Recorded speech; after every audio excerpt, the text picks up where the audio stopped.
Olá, nós estamos aqui neste momento no cantinho da leitura, aonde nós estaremos lendo. Olá, hoje é o nosso primeiro encontro, este encontro aonde eu quero ver você aí. Juntinhos nós estaremos aqui aprendendo. A leitura tem sido uma dificuldade para muitas pessoas. Muitas pessoas elas querem aprender, porém elas têm dificuldades em pegar um livro para ler. E a leitura ela é muito importante. Então eu quero assim compartilhar com você esse livro muito especial, Felizes no Amor. Esse livro que é maravilhoso e nós vamos aqui aprendermos juntos. Hoje nós vamos aqui já abrindo o nosso livro, e nós já vamos ler o primeiro capítulo. O primeiro capítulo desse livro, Felizes no Amor, o segredo da vida a dois. Esse livro é de Nancy Van Plet, né? A autoria desse livro. Vamos lá para o primeiro capítulo? Vamos ler? Preste atenção. Quem ama se compromete. Vamos ler. Ruth, esposa do Dr. Norma Vicente, conta da visita que fez a uma certa classe de uma universidade. Durante sua palestra, foi desafiada por uma jovem mulher linda e sofisticada, porém sarcástica, que estava sentada no fundo da sala de aulas. Disse ela: Senhora Pebble, em sua explanação, você afirmou categoricamente que o casamento é a maior carreira da mulher. Pois na minha opinião, o casamento está prestes a desaparecer. E a maioria de nós aqui pensa a mesma maneira. Não cremos que seja necessário ou mesmo desejável alguém amarrar-se a uma pessoa nos seus 20 anos, restringindo-se a ela para o resto da vida. Acho isso ridículo, dizia aquela jovem. Todos os olhos se fixaram na jovem, enquanto ela continuava. Estou dormindo com um sujeito de quem gosto. Não quero me casar com ele, não creio que ele tenha a intenção de se casar comigo. Este não é o meu primeiro caso amoroso e provavelmente não será o último. Não vejo nada de errado nisso. Algum dia, quando eu estiver um filho, eu escolher ter um filho, pode ser que, movida pela pressão da sociedade, acabe me casando. Mas enquanto este tempo não chegar, não vou me envolver nisso. E se algum dia eu escolher me casar e o relacionamento for ruim, então me deixarei para prender por esta cilada, senhora. Não somos cegos. Estamos vendo o que o casamento fez aos nossos pais e o que estão fazendo as outras pessoas. E não gostamos do que estamos vendo. A senhora tem uma resposta para isso? Então todos os rostos se voltaram para a senhora Pebble. Suspirou profundamente e lhe respondeu: Sim, tenho uma resposta e estou vivendo isso. Considero-me uma das mulheres mais aprofundadas na Terra. Sou totalmente casada com um homem no pleno sentido da palavra, física, emocional, intelectual e espiritualmente. Somos tão unidos que você não conseguiria colocar uma lâmina entre nós dois. Não somos dois solitários indivíduos competidores. Somos um. E não há nada na vida que se compare a isto. No entanto, vocês jamais experimentarão tal unidade. nem ao menos terão vislumbre das satisfações que ela encerra. Se continuarem com essa atitude e este código de conduta. Não vejo porquê, retrucou a jovem, porém com menos convicção. Por que razão o relacionamento homem e mulher não pode ser tão significativo fora do casamento quanto dentro dele?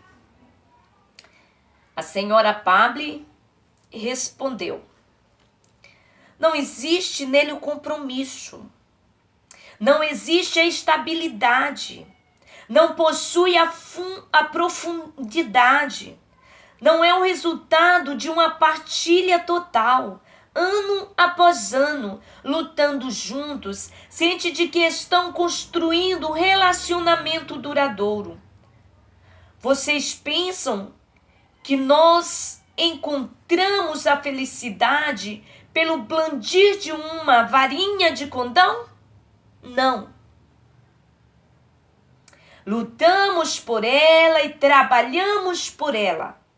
Para nós, o casamento não constitui uma cilada, mas sim um privilégio. E existe aí uma boa diferença. O que acham? Perguntou a senhora Pable. Enquanto a classe fixava na senhora Pable, em silêncio ela continuou: este país está cheio de bons casamentos. Não pense, porém, que surgiram do acaso. É preciso inteligência e determinação, e assim mesmo o trabalho nunca será completo. Quando você toma tempo e se esforça para conseguir um bom casamento, a recompensa é simplesmente maravilhosa. Veja o que é o casamento completo. Muitos casais se apaixonaram, se casam, presumindo que o trabalho foi completado, tendo a sentir que tudo mais vai se funcionar automaticamente. Nada poderia estar mais longe da verdade. Um casamento bem-sucedido não aparece espontaneamente por acaso. Em lugar disso, um casamento feliz, o casamento bem-sucedido, envolve duas pessoas na busca da solução para grandes ou pequenos problemas. Platão usou uma escada para ilustrar o crescimento do relacionamento matrimonial das duas partes laterais da escada simbolizam o marido e a mulher, e a cada degrau representa aquilo que o atrai e os mantém unidos num companheirismo inseparável. O degrau abaixo é a atração física e o degrau mais alto é o puro amor a Deus. Cada degrau da escada depende dos outros degraus, fazendo com que todos se tornem importantes e assim se mantenha a unidade de da escada de um casamento completo. Alguém definiu o casamento como sendo a completa definição da pessoa no seu modo de alcançar um estilo de vida completo. Tal definição presume que o casal batalhar em função de um alvo que tinham em mente quando se casaram.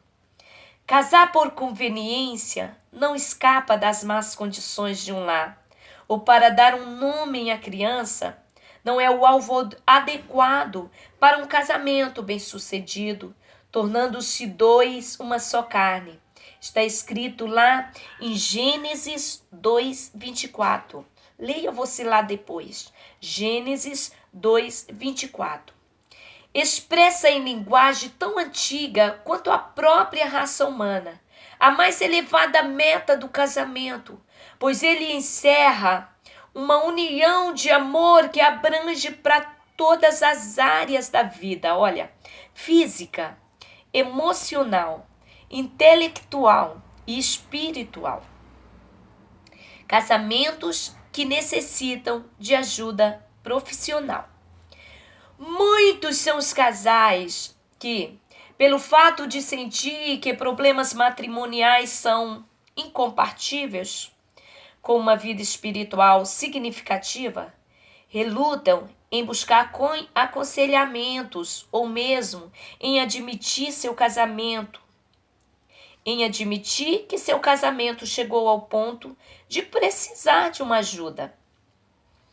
Sentem-se fracassados, sentem que fracassaram espiritualmente, se tiverem que admitir que existem problemas no lar.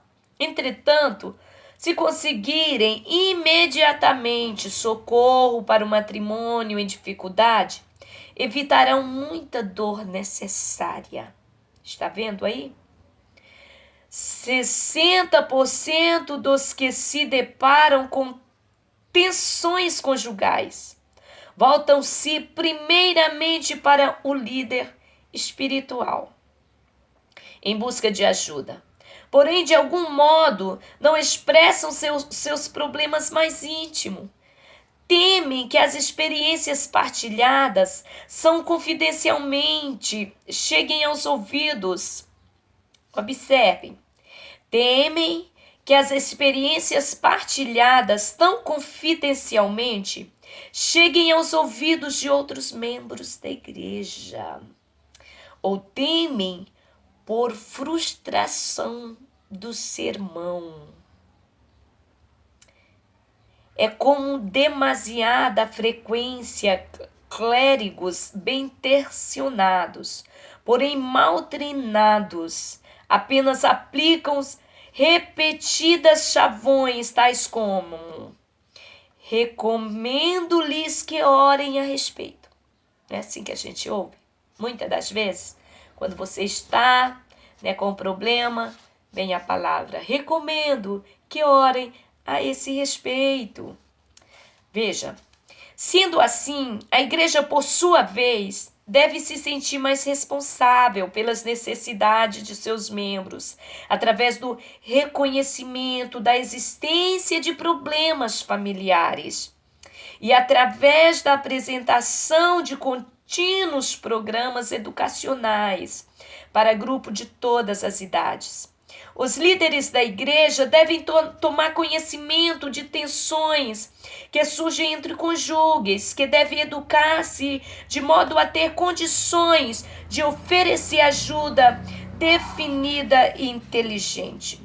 Por outro lado, os que estão à procura de respostas devem lembrar-se que a maioria dos problemas não serão resolvidos instantaneamente, que mesmo o melhor clérigo ou conselheiro poderá basicamente oferecer apenas seu apoio e sua compaixão.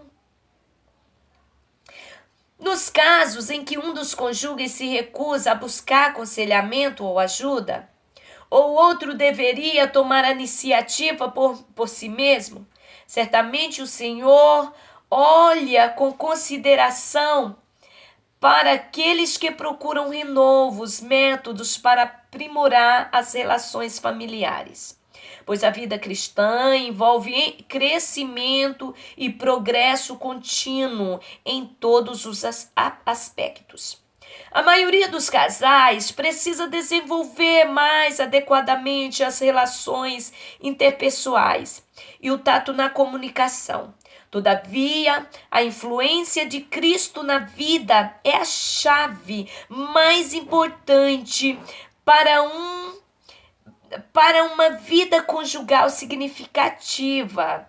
Não havendo um relacionamento centralizado em Cristo, o casal pode encontrar períodos de contentamento ou fragmentos de felicidade. A união, porém, permanece apenas humana e, portanto, medíocre.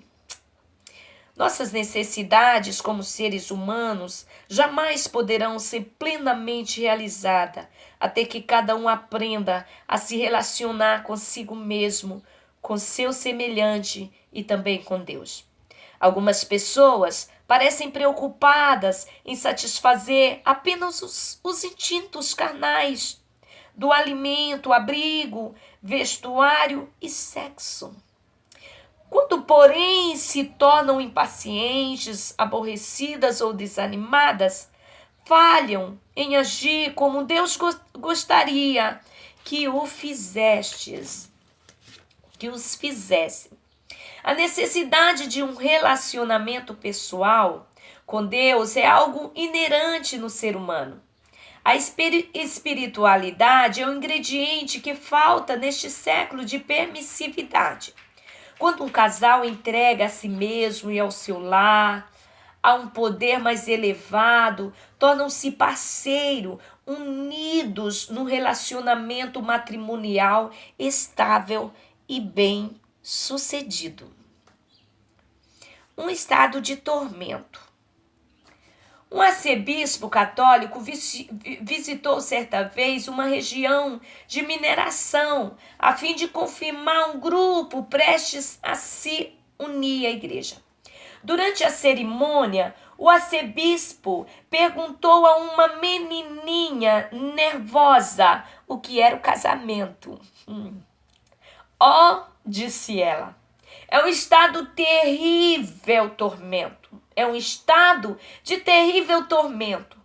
E aqueles que entraram nele são compelidos a suportá-lo por um tempo a fim de se prepararem para um mundo melhor. O padre local interrompeu a pergunta. Não. Você está pensando no purgatório. Deixa, disse o velho arcebispo, sorrindo. O que é que você ou eu sabemos sobre isso? Disse o velho arcebispo para o padre local. O fato de um casamento se tornar uma bênção ou um tormento depende inteiramente do casal envolvido. Uma senhora de 29 anos de idade sentou-se diante de mim e me disse que se eu não mudasse drasticamente o comportamento de seu marido nas próximas semanas, ela teria que optar pelo divórcio.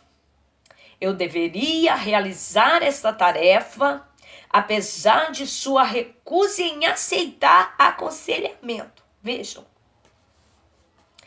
Fiz uma lista de alternativas que são as mesmas para todos os tipos de casais infelizes. Sejam os problemas triviais ou severos. Cada cônjuge tem apenas três opções. A primeira alternativa é o divórcio. Talvez o recurso mais frequente empregado em determinados países. Muitos casais, hoje, concluem que tem uma justificativa real para o divórcio e obtêm, decididos ser mais cuidadosos da próxima vez. Um número excessivamente grande de conselheiros, até mesmo chamados conselheiros cristãos, recomendam o divórcio. Contudo, com demasiada frequência, o divórcio não passa de um mecanismo de escape e é, portanto, das três, a escolha mais imatura. Viu? A escolha mais imatura de um casal é o divórcio. A segunda alternativa é a de suportar um relacionamento indiferente, com indiferença. Em outras palavras, dá a impressão de que está tudo bem, usa uma máscara. Isso acontece sem que se faça um esforço no sentido de melhorar a situação. O mundo jamais tomará conhecimento da terrível situação no lar, a não ser que um dos cônjuges dê com as suas línguas nos dentes. E assim os dois representam um falso papel diante dos outros e suportam em silêncio um relacionamento desgastado.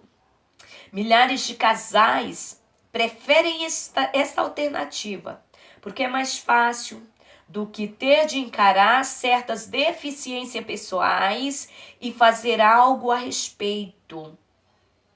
A indiferença é outra decisão imatura. A terceira alternativa, veja, faz com que a pessoa enfrente seus problemas pessoais, a escolha inteligentemente de construir um casamento feliz a partir do já existente. Até mesmo os portadores de personalidades incompatíveis podem aprender a superar deficiências pessoais. A palavra incompatibilidade é usada com demasiada frequência pelos que são indolentes demais para superar suas próprias inclinações e assim fogem do problema pelo divórcio e novo casamento. Numerosos estudos têm demonstrado que quando casais com relacionamentos conjugais neuróticos se divorciam, não importam qual boas sejam suas intenções, voltam a construir casamentos com os mesmos tipos de relações neuróticas. Um psiquiatra comentou que todas as vezes que um casal procurou para aconselhamento, pelo menos 4 vezes, mesmo que já tivessem assistido o divórcio, nenhum único casal acabou se divorciando. Não apenas não se divorciando, mas também, em todos os casos, uma vez vencida a barreira, decidir tirar o melhor proveito desse matrimônio, fizeram progresso significativo em seu relacionamento marital e interpessoal. Não é nada fácil encarar os defeitos pessoais. No entanto, há 3 alternativas. Das 3 alternativas, é a mais amadurecida.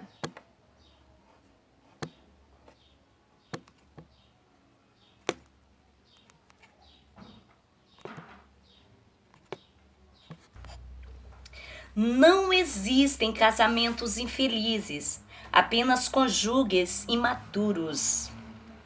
Diz o Sr. David Mackey, renomeado conselheiro matrimonial. Se os parceiros tivessem condições de desenvolver atitudes mais amadurecidas, todas as áreas dos seus relacionamentos experimentariam progresso. Verdadeiramente, a jornada em direção a um matrimônio ideal é a jornada da infantilidade à maturidade pessoal. Nós vamos lá continuando. Algo pior, vamos lá. Algo pior. Em nossos dias, as pessoas tendem a acolher o divórcio como sendo socialmente aceitável.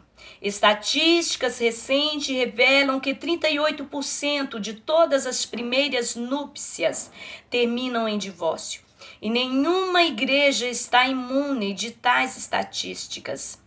No condado de Los Angeles, o divórcio alcançou a marca de 50%. O opulento condado de Marin, na Califórnia, por sua vez, lidera a nação com seus assustadores 70% de casamentos terminados em divórcios. As estatísticas afirmam também que um segundo matrimônio tem quase o dobro da probabilidade de fracassar quanto o primeiro. Muitos são os fatores que contribuíram para o aumento do índice de divórcio nos últimos anos. As coisas tornaram ainda mais simples com o surgimento dos divórcios facilitados, do tipo, faça você mesmo. Um anúncio no jornal local diz, divórcio apenas $70. Diz que gratuitamente o nosso número, olha só. Um outro fator que muito contribui é o declínio na vida familiar. Há alguns anos, o lar era o centro das atividades da família. Agora, porém, serve mais como um posto de abastecimento, por onde seus membros passam rapidamente para uma ligeira refeição, antes de continuarem seu curso. Casamentos prematuros e a ausência do devido treino e preparo para uma vida conjugal podem contribuir igualmente para o aumento do índice de divórcio. O casamento parece algo tão natural que normalmente concluímos que se pode ser bem-sucedido como cônjuge sem uma educação especial. O fato é que ninguém nasce com o conhecimento e com a compreensão necessária para desenvolver as complexidades da vida a dois. Um declínio na vida cristã positiva tem também influenciado o aumento de divórcio. Muitos são os que tentam viver como se não existissem princípios ou verdade a serem seguidos. Dúvidas, frustrações e desesperos saturam-lhe a mente e eles se voltam para os substitutos distorcidos numa inútil tentativa de encontrar razão de viver. Droga, sexo, ocultismo são algumas das inquietantes atividades que procuram, num frenético esforço para se conservarem um passo adiante do vazio e da solidão. Na maioria dos casos, o divórcio pouco resolve e muito ilude. Deixa um rastro de corações partidos, solidão e um sentimento de fracasso pessoal. Se é um remédio para um matrimônio enfermo, então este remédio acaba trazendo efeitos colaterais piores que a própria enfermidade. Afaste de sua mente a ideia do divórcio. Afaste da sua mente a ideia do divórcio. E jamais o use como uma ameaça contra o seu parceiro. Pode ser que seja a última coisa que você realmente deseja. Seu orgulho, porém, pode impedir que você retire as palavras ditas precipitadamente. Um eminente conselheiro matrimonial declara que a maioria dos divórcios é não apenas desnecessária, como também indesejável. Via de regra, a situação dos cônjuges se torna pior após o divórcio. Os que estão pensando nessa alternativa falam em considerar os sérios reajustamentos a que deverão se submeter, sendo que tal reajustamento é tão deprimente para muitos divorciados. Os índices de insanidade mental, suicídio e morte são 2 vezes mais altos que aqueles que ocorrem entre as pessoas casadas da mesma idade. Algo melhor. Vamos ler algo melhor?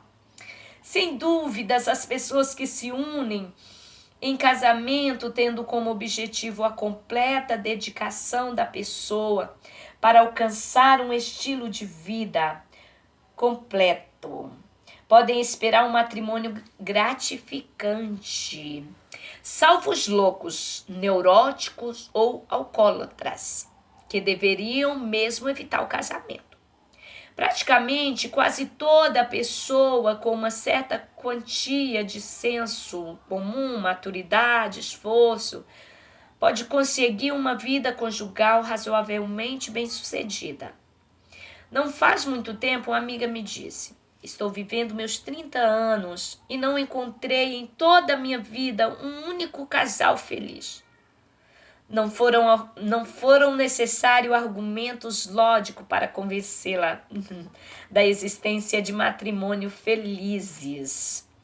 Ela precisava, sim, de exemplos vivos, em cores claras, pessoas de carne e osso que vivem em harmonia, irradiam felicidade matrimonial e otimismo.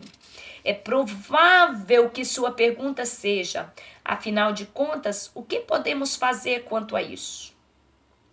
É provável que a sua pergunta seja: afinal de contas, O que podemos fazer quanto a isso?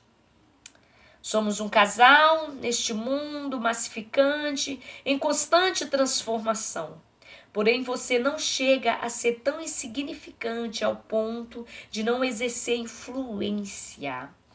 Você pode prestar uma contribuição importante e singular dentro do seu vínculo de amizades.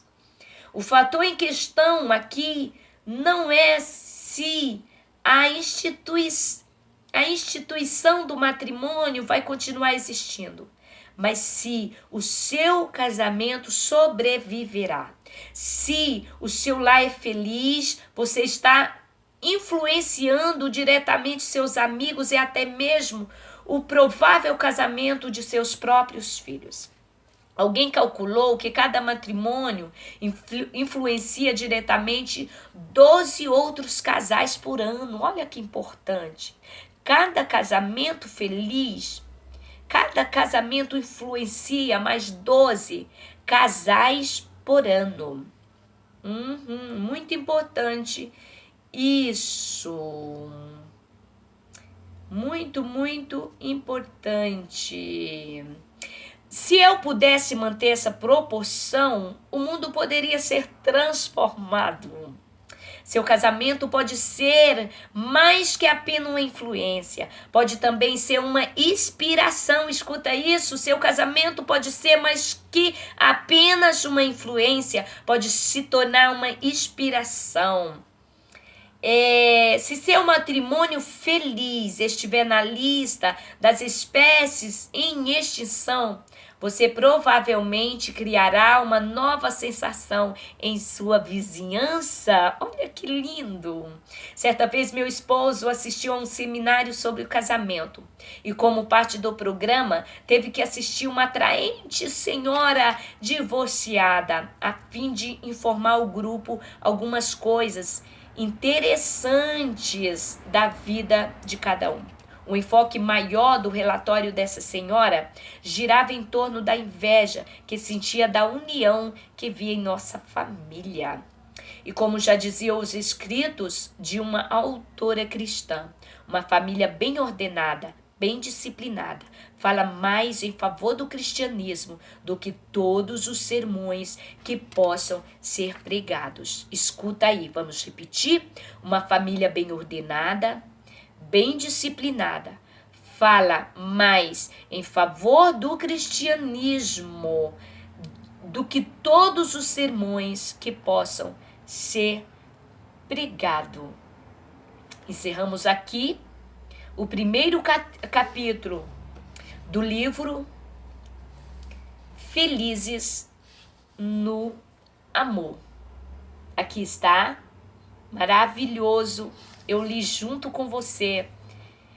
Espero que você seja abençoado e nós vamos aprender juntos todos os dias aqui no canal do YouTube. Deus te abençoe. Tenha você